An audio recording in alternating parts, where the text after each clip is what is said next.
വൈകിട്ട് എവിടെ വായി നോക്കാൻ പോകണമെന്ന് വിചാരിച്ചിരുന്നപ്പോഴാണ് നല്ല ഇടിവെട്ട് മഴ ഒന്ന് ശാന്തമായപ്പോൾ നേരെ വെച്ച് പിടിച്ചു വിഷ്ണുവേട്ടൻ ജോലി ചെയ്യുന്ന സ്ഥലത്തേക്ക്.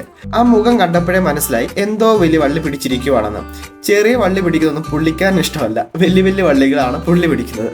ഇനി പുള്ളി ആരാന്ന് പരിചയപ്പെടുത്തി തരാം. MAയുടെ കൊച്ചി സെൻട്രൽ മാനേജറാണ്. പക്ഷെ അതിന്റെ ഒരു ലുക്ക് ഇല്ലെന്നേ ഉള്ളൂ, ആളൊരു ഭീകരനാണ്. അങ്ങനെ അവിടെ നിന്ന് ഇറങ്ങി നേരെ ഞങ്ങൾ ക്യൂൻസ്വേ വെച്ച് പിടിച്ചു. കാരണം ഞങ്ങളെ നോക്കി അവിടെ ഒരാൾ വെയിറ്റ് ചെയ്തിരിപ്പുണ്ടായിരുന്നു. ഇത് ഞങ്ങളുടെ നീ ചേച്ചി ആസ്റ്ററിലാണ് വർക്ക് ചെയ്യുന്നത്, കോൾ സെന്റർ മാനേജറായിട്ട്. ഞങ്ങളിവിടെ വന്നതിന്റെ മെയിൻ ഉദ്ദേശം ഫുഡ് അടിക്കാനും കൂടിയാണ്. വില്ലുകൂട്ടി ഇരിക്കുന്ന മാങ്ങ കണ്ടപ്പോൾ മേടിച്ച് കഴിക്കാൻ ഒരു കൊതി. അങ്ങനെ ഉപ്പിലിട്ട മാങ്ങ എന്നാണ് ആദ്യ തുടക്കം. കുറച്ചു നേരം കഴിഞ്ഞപ്പോൾ ചായയും കുടിച്ചു.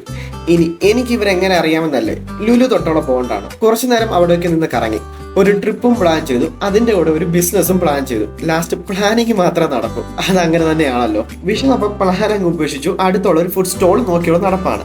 ഫൈനലി ഞങ്ങൾ ഒരു ഫുഡ് സ്റ്റോൾ കണ്ടു. ബഡ്ജറ്റ് ഫ്രണ്ട്ലി ആയിട്ടുള്ള ഫുഡാണ്. ഞങ്ങൾ ഒരു ബ്രെഡും ബീഫ് സ്റ്റൂവും മേടിച്ചു.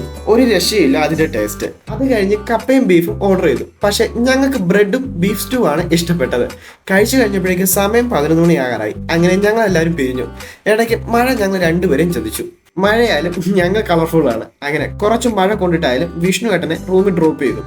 ഇനി അടുത്ത മഴയ്ക്ക് മുമ്പ് തന്നെ എനിക്ക് എൻ്റെ റൂമിലെത്തണം.